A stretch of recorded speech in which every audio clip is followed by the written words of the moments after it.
এই মুহূৰ্তত জনাব বিচাৰিছোঁ এক খবৰ ছাগলীয়াত বৃহৎ পৰিমাণৰ ড্ৰাগছসহ দুজনক আটক কৰিবলৈ সক্ষম হৈছে। ড্ৰাগছ অবৈধ চুপাৰী সৰবৰাহৰ ৰম্যভূমিত পৰিণত হৈছে গোলকগঞ্জৰ অসম পশ্চিমবংগ সীমান্তৰ ছাগলীয়া।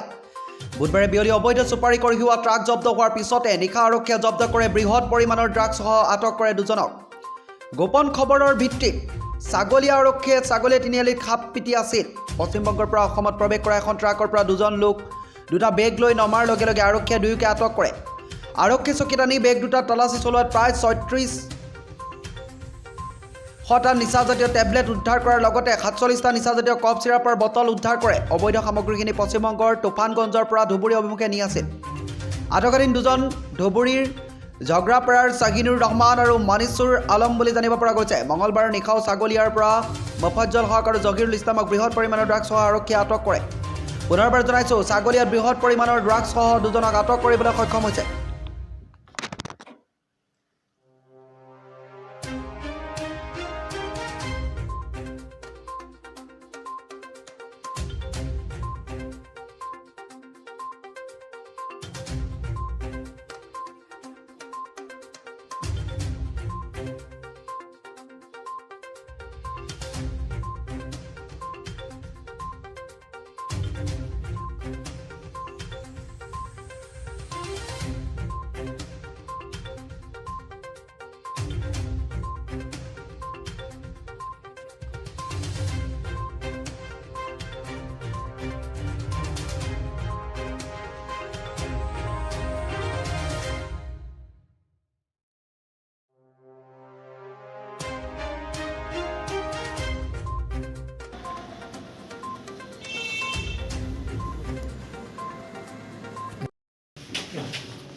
কি নাম তোমাৰ?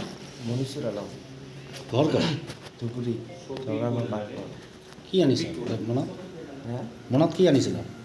বেগত কি আনিছিলা? অঁ, বেগত মিঠা টেবলেট আছিল। টেবলেট কি নাম কি? SP কিমান টেবলেট আছিল? কিমান বা আছিল? একেলগে গৈছে দুজনে। সি মোক মাতিছে, মই আহিছোঁ। তোমাৰ নাম কি? মনিছুৰ আলম, ইয়াৰ নাম? ইয়াৰ নাম শ্বাহিনুৰ ৰহমান। দুজনৰ ঘৰত একেলগে?